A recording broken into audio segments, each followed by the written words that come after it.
오늘은 차별하지 말라는 제목으로 은혜의 시간을 좀 나눠보고자 합니다.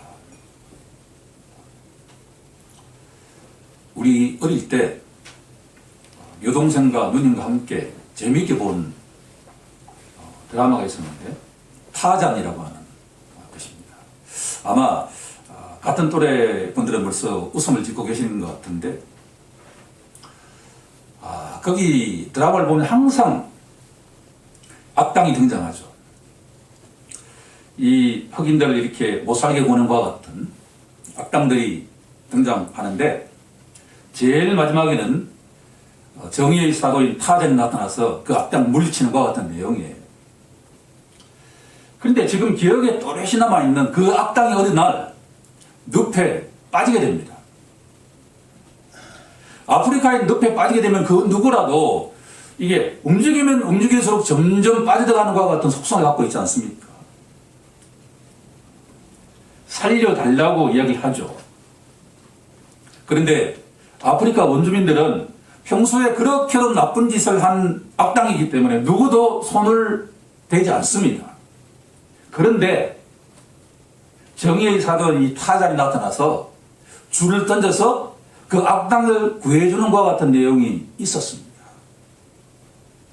이 내용을 보면서 이 드라마의 영적 의미가 새롭게 떠올랐습니다.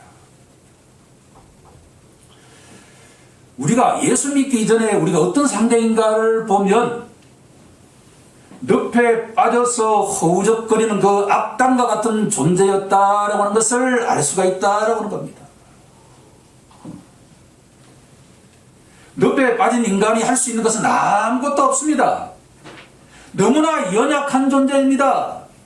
너무나 무능력한 존재입니다. 더구나 자신에게 구원자가 누구인지 아무것도 모르는 무지한 자입니다. 바로 그 드라마에 나오는 그 악당이 바로 우리 각자라고 하는 생각을 갖지 않을 수가 없다라고 하는 겁니다.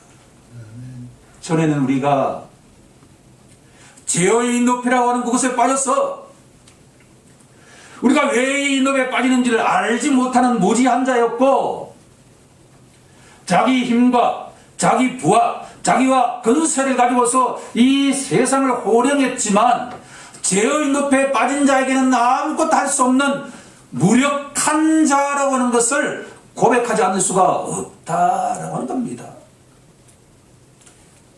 오늘 본문은 이렇게 시작합니다. 내 형제들아 영광의 주 곧 우리 주 예수 그리스도에 대한 믿음을 너희가 가졌으니 너희가 한때는 죄의 늪에 빠져서 아무것도 못하는 꼼짝달싹 못하던 그 죄인이었던 자가 예수께서 그 끈을 보내주셔서 그것을 잡고 죄의 늪에서 해방된 하나님의 자녀가 되었다라고 하는 선포에서 시작한다 한 것입니다.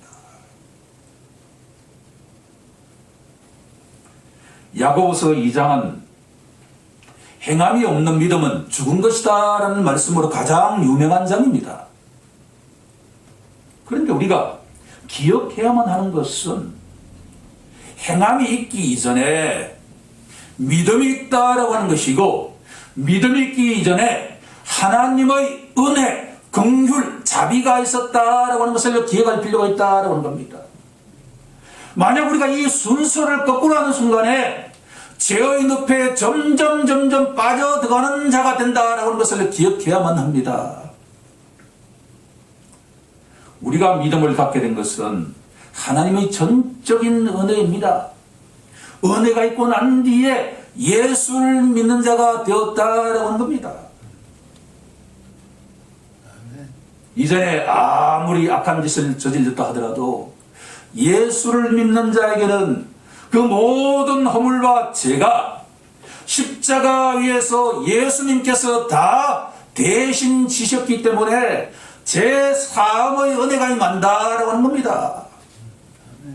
예수 믿는 자는 그 누구라도 나의 죄가 완전하게 해방되었다라고 하는 것을 믿는 자입니다. 아멘. 여러분 그렇게 믿고 계십니까? 아멘. 예수 믿는 자는 죄로부터 해방된 자유인이다라고 하는 겁니다. 더구나 이 땅에서부터 영원한 생명을 바라보면서 살아가는 영생을 누리는 자다. 하나님의 자녀다라고 합니다. 이 땅에서는 우리가 대한민국의 백성이지만 영적으로는 하늘의 백성인 천국 시민이 된 이중 국적자가 바로 예수 믿는 자다라고 하는 겁니다. 만약 이것을 여러분들이 믿는다고 한다면, 그렇다면 여러분들이 어떻게 살아갈 것인가를 하나님께서 질문하고 계십니다. 예수를 믿고 제사함과 영생을 누리는 천국 시민이 되었다고 한다면 세상 사람들과 똑같이 살아가는 것이 하나님께 영광이 되겠느냐라고 질문하고 있다라고 하는 겁니다. 전에는 우리가 세상 사람처럼 살아갔지만 예수 믿는 지금은 이제 달리 살아가야 되지 않겠습니까? 라고 질문하고 답하는 것이 바로 야고보서 2장의 내용이다.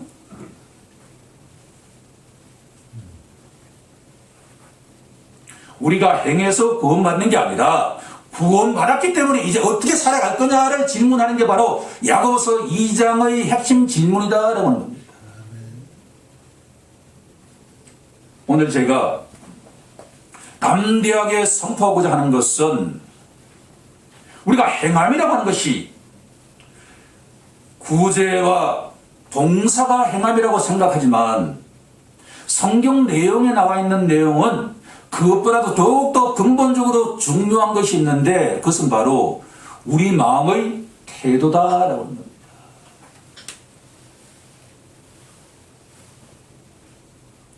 우리가 똑같은 상황을 당할 수가 있다.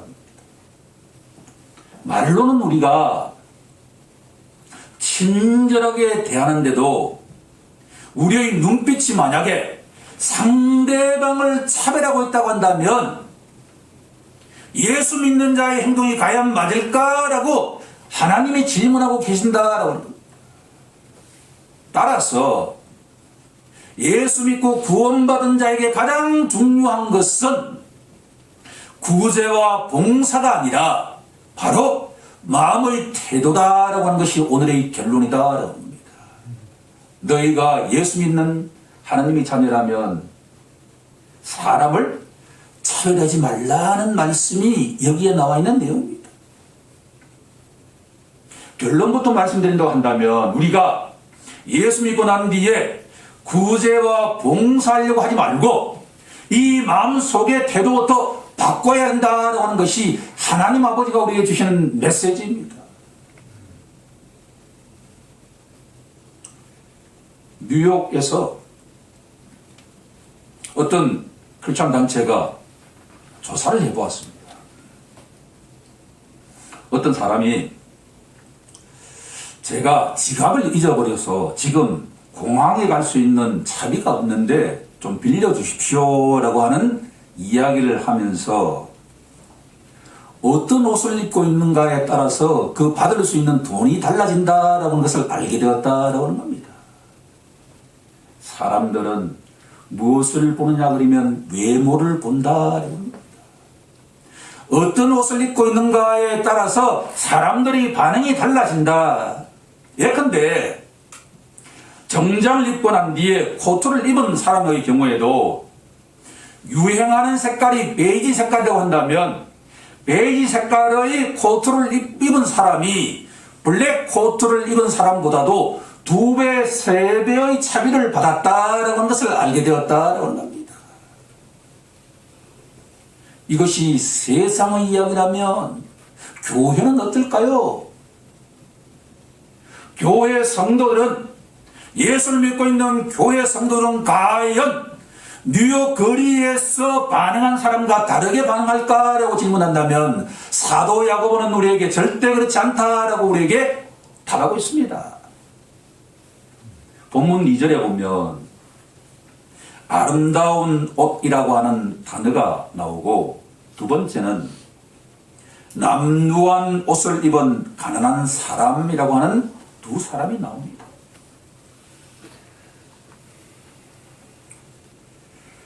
남루한 옷을 입었다라고 하는 것을 쉽게 예를 든다고 한다면 노숙자가 해당이 됩니다.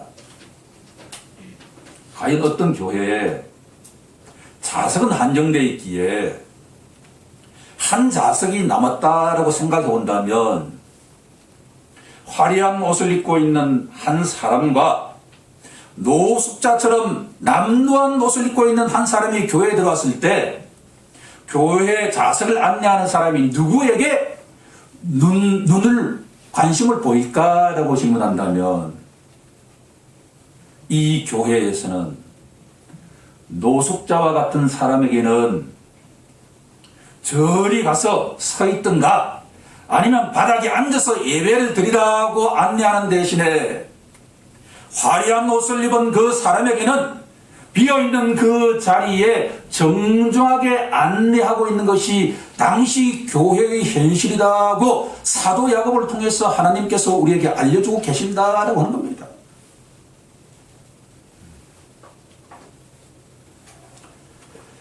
제가 이 설교를 준비하면서 깜짝 놀란 것과 같은 내용이 있었는데, 청교도 시절은 가장 믿음이 좋기로 유명합니다. 청교도 시절 200년 동안에 목사님의 가정과 그 모든 성도들은 천국 시민의 삶을 살았기 때문에 그야말로 아주 간소한 삶을 살았는데, 그 시절에도 교회의 가장 좋은 예배 좌석, 목사님이 가장 잘 보이는 이름하여 콘서트홀에서 VIP 좌석에 해당되는 그 예배 좌석이 누구에게 먼저 배정되었는가라고 하니까 교회에 헌금을 많이 낸 사람에게 가장 먼저 배정되었다라고 하는 것을 알고 난 뒤에 깜짝 놀라지 않을 수 없었습니다.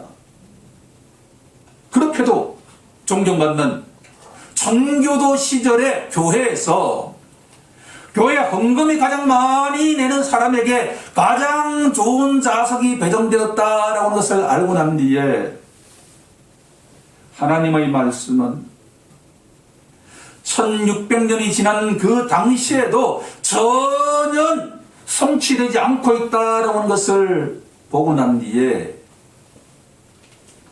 묘한 생각이 들었습니다.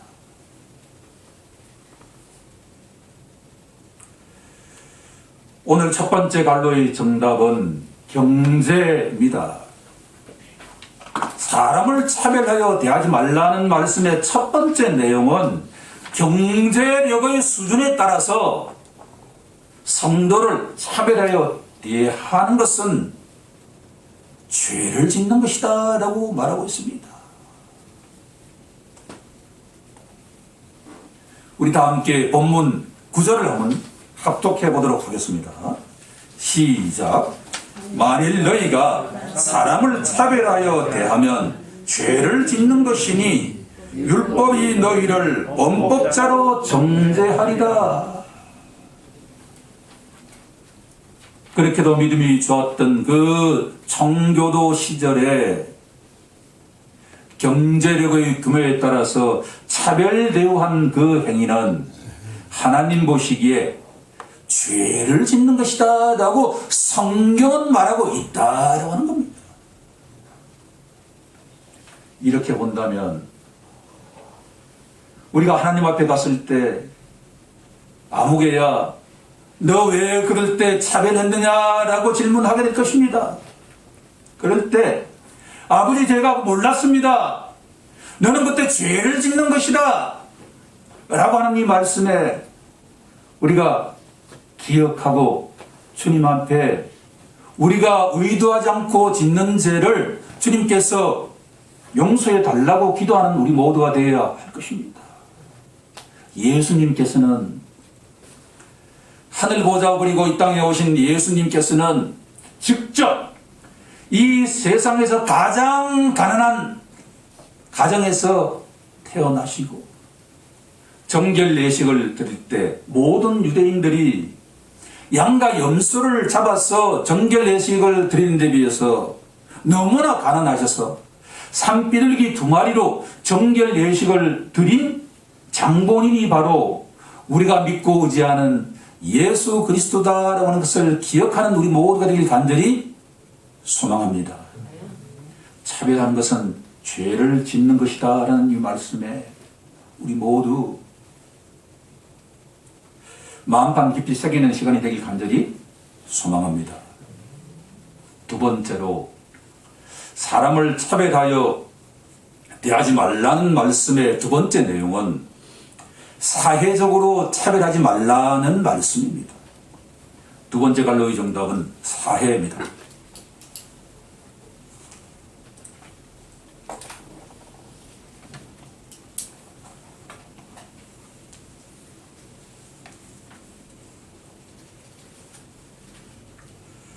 사회적으로 차별하지 말라는 이 말씀을 준비하면서 좀 더 현실적으로 이 말씀을 좀 해석해주면 어떻게 가능할까를 묵상하는 가운데 하나의 아이디어가 떠올랐습니다. 우리 금요일마다 우리가 중보기도 할 때 동역자를 위한 기도를 우리가 하지 않습니까?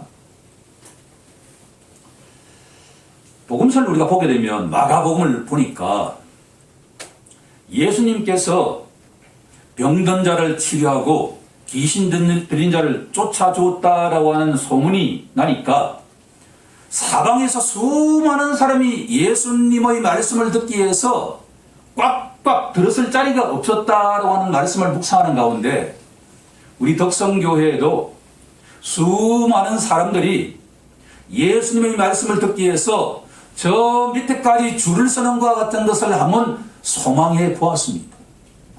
그런데 만약에 우리가 예배를 준비하는 이 상황 속에서 남루한 옷을 입은 머리는 흥크러진 노숙자가 냄새를 풀풀 풍기면서 우리 교회에 들어왔을 때 과연 우리가 기쁜 마음으로 그들을 영접할 수 있을까라고 질문한다면 제 자신부터도 준비가 되지 않았다라고 고백하지 않을 수가 없습니다. 더구나 갑자기 예배를 준비하고 있는데 휠체어를 탄 장애인이 우리 교회에 쫙 들어섰을 때 과연 우리가 기쁜 마음으로 그들을 맞이할 수 있을까라고 질문한다면 저는 아직도 준비가 되지 않았다라고 고백하지 않을 수가 없습니다. 일전에 원주에 있는 어떤 교회, 진내교 교회에 휠체어 탄 장애인이 와서 같이 예배를 드리면서 앞에 안내를 했는데 너무나 은혜로운 동시에 모든 시선이, 시각이 장애인이 어떻게 하면 우리 교회에서 예배를 드릴 수 있을까를 생각하기 시작했다. 비장애인인 우리의 눈높이에 맞게 모든 건물이 디자인되어 있습니다. 오늘 아침에 만약에 장애인이 우리 교회에 왔을 때 과연 우리 교회까지 올 수 있을까라고 생각한다면 자신이 없었습니다. 1층에 있는 그 계단에서부터 가능할까? 지하에 있는 차를 타고 왔을 때도 그 문을 쉽게 열을 수 있을까라고 생각을 한번 해보았습니다. 우리 교회도 휠체어를 탄 장애인들이 함께 예배를 드리는 것과 같은 소망을 해보았습니다. 더구나 우리가 예배를 준비하고 있는데 우리와 피부 색깔이 다른 외국인이 우리 교회에 왔을 때 과연 우리가 그들을 기쁜 마음으로 영접하면서 함께 은혜 받을 수 있도록 우리가 준비가 가능할까라고 질문한다면 그 또한 우리가 자신 있게 말할 수 없었다라고 고백합니다.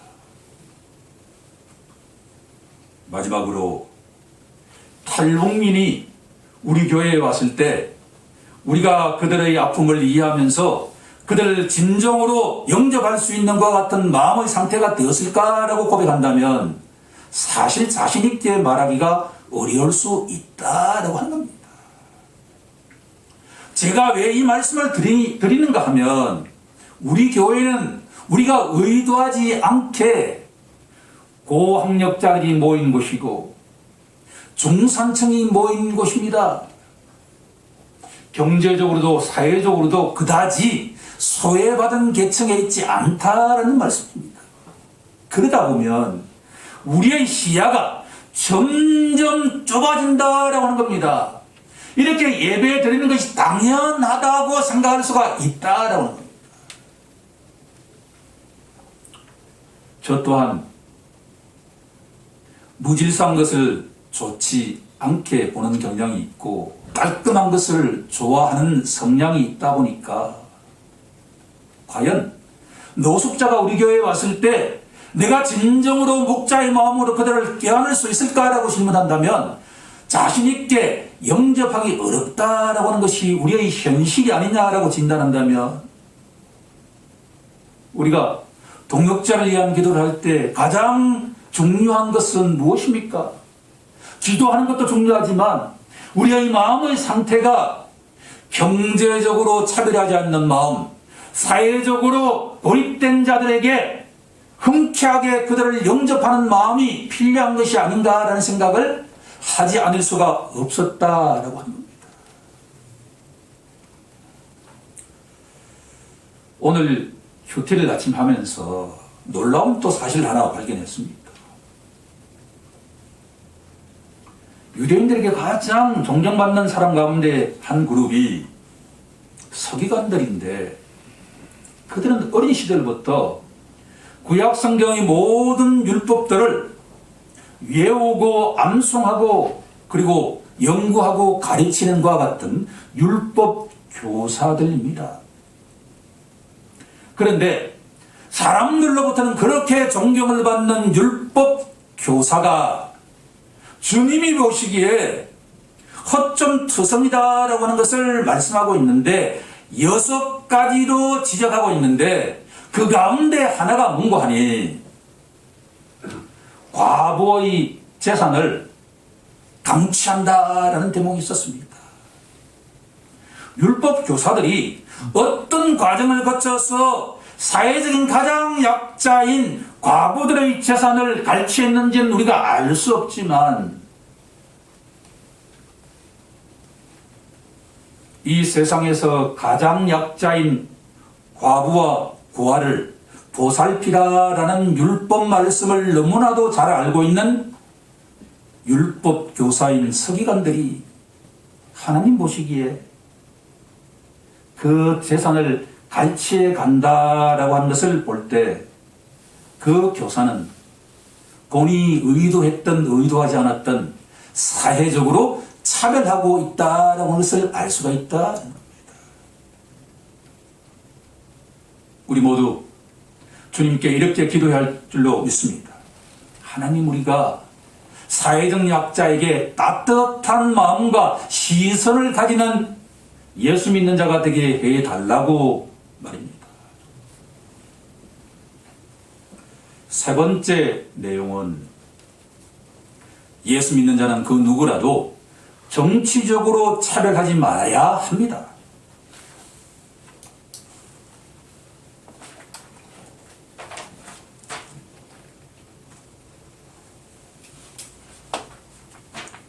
흥미로운 사실 가운데 하나는 예수님께서는 천국, 하나님의 나라는 눈에 보이는 것이 아니라 우리 마음속에 임하는 것이다 라고 말씀했음에도 불구하고 12 제자들의 정치적 견해는 아주 다양했다라고 하는 것을 볼 수가 있습니다.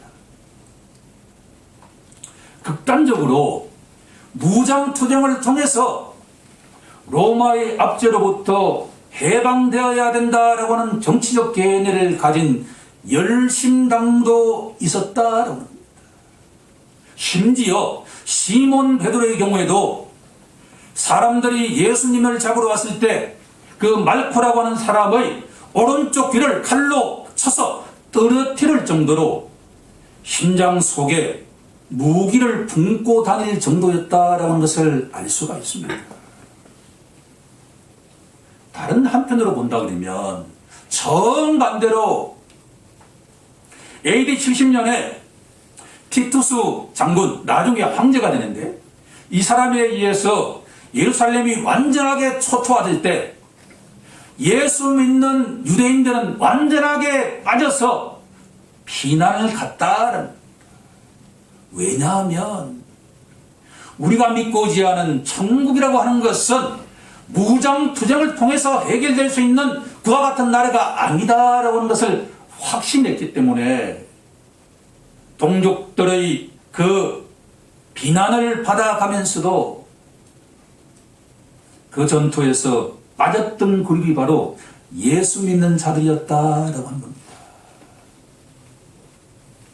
우리가 기억해야만 하는 것은 예수님께서는 그 12제자 가운데도 다양한 정치적 견해를 갖고 있음에도 불구하고 그들을 탓하지 않으시고 믿음으로 인도하셨다라고 하는 것입니다.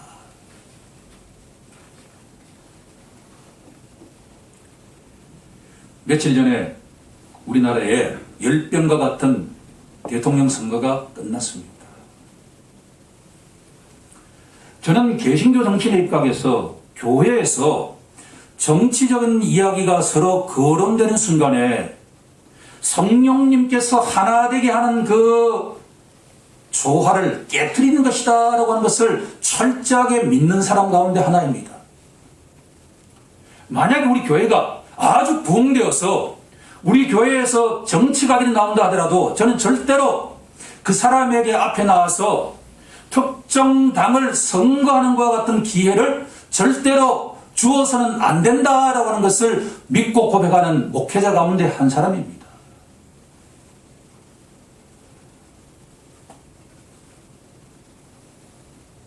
교회에서 만약에 정치적 견해를 주장하기 시작하는 순간에 교회는 분열하기 시작한다는 것을 기억할 필요가 있습니다. 본인이 의도하지 않았던 간에 정치적으로 차별하는 것과 같은 행위는 하나님 보시기에 죄를 짓는다라고 하는 것을 기억할 필요가 있다라고 하는 겁니다. 이번처럼 50대 50으로 쫙 갈라져 있는 상태 속에서 만약에 회사에 가서 내가 어떤 사람을 지지했다라고 말하는 순간에 그 모든 동료들을 50대 50으로 분리시키는 것과 같은 차별을 하는 행위다라고 하는 것을 기억할 필요가 있다고 하는 겁니다. 교회는 예수 믿는 일에는 딱 하나가 되어야 하지만 정치적인 견해는 다양할 수 있다라고 하는 것을 인정하는 사람이 되어야 된다라고 하는 겁니다. 자기의 정치적인 견해를 교회에서 강력하게 주장할수록 현명한 사람이 절대 아닌 줄로 믿습니다. 우리 다 함께 잠언서 한 구절을 찾아보도록 하겠습니다. 잠언서 16장 33절입니다. 제일 마지막 구절입니다. 잠언서 16장 33절 구약성경 929쪽입니다.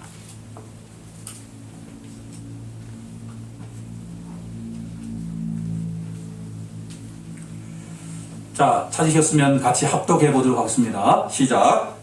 재미는 사람이 보거나 모든 일을 작정하기는 여호와께 있느니라. 아멘. 주님이 사랑하시는 성도 여러분, 예수 믿는 자는 이 땅의 사람이 아니라 저 천국의 사람이다라고 하는 것을 기억할 필요가 있다는 겁니다.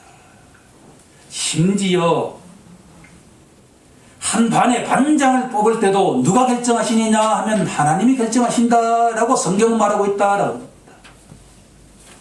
제비를 투표라고 하면 넣어서 제가 읽어보겠습니다. 투표는 사람이 하지만 그 모든 것들을 작정하시는 분은 하나님이십니다. 이번에 대통령 선거에서 대통령을 되게 하신 분도 하나님이다라고 하는 것을 인정하는 자가 예수 믿는 자입니다.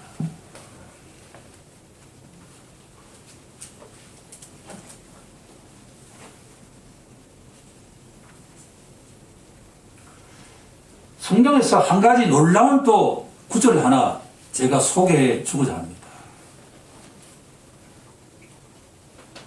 베드로전서 2장 17절에 가면 이런 구절이 나오죠. 무사람을 공경하며 형제를 사랑하며 하나님을 두려워하며 왕을 존대하라. 예수 믿는 자는 어떤 쪽에 투표를 했던 간에 하나님께서 뽑게 하신 그 대통령을 존대하는 사람이 되어야 할 줄로 믿습니다. 물론 저는 본인이 원하지 않는 사람이 대통령이 되었을 때 그 사람을 존대한다는 것이 얼마나 힘든 것인가를 알 수가 있음에도 불구하고 만약에 당신이 예수 믿는 자라면 그 왕을 존대하라는 것이 하나님의 명령이다라고 하는 겁니다.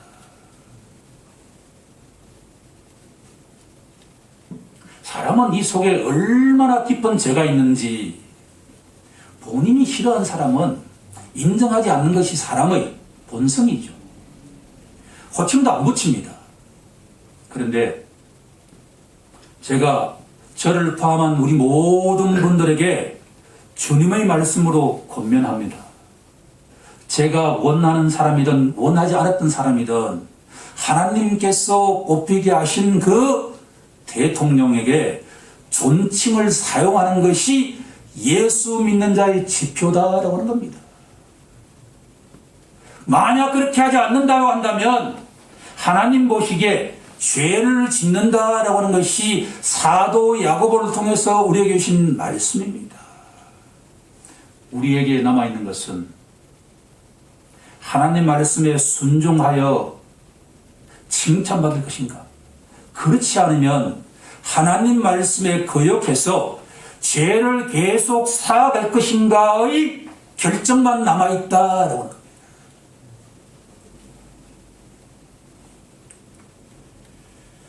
한 구절 더 본다면 디모데전서 2장에 가면 흥미로운 내용이 우리가 나옵니다. 디모데전서 2장 1절 2절을 보면 그러므로 내가 첫째로 권하노니 모든 사람을 위하여 간구와 기도와 도구와 감사를 하되 특히나 임금들과 높은 지위에 있는 모든 사람을 위하여 하라라고 되어 있습니다. 흥미롭지 않습니까? 오늘 이 시간 이후부터 새롭게 당선된 국가의 리더를 위해서 기도하는 우리 모두가 되어야 한다라고 하는 것이 하나님의 명령입니다. 왜냐하면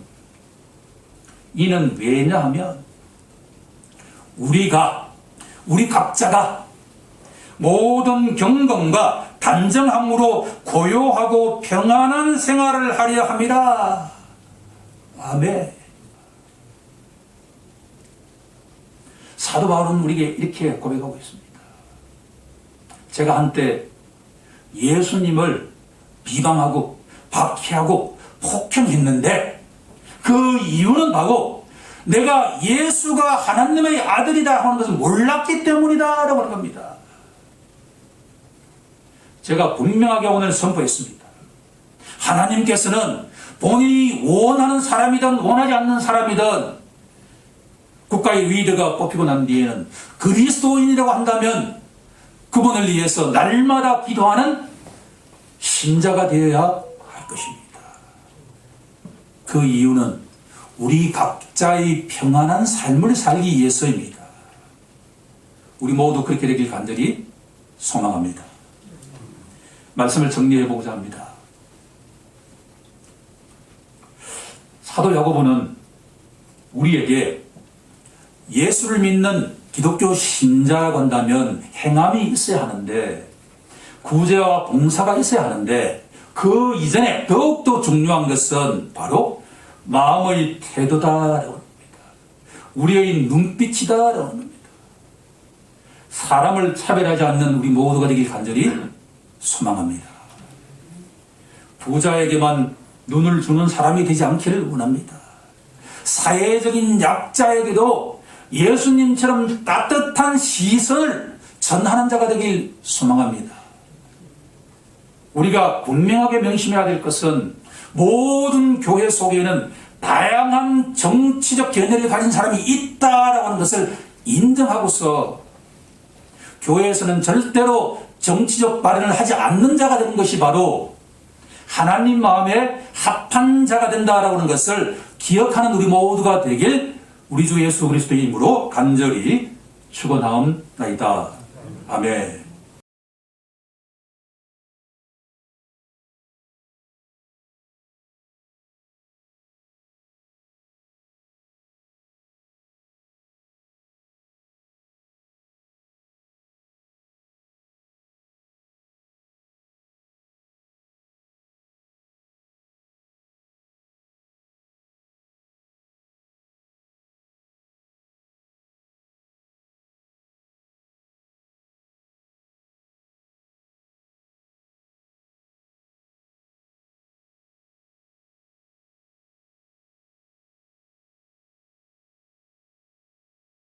기뻐하는 것이 너희의 힘이니라. 성도의 힘은 어디에 있다는 것입니까? 하나님을 기뻐하는 데 있다.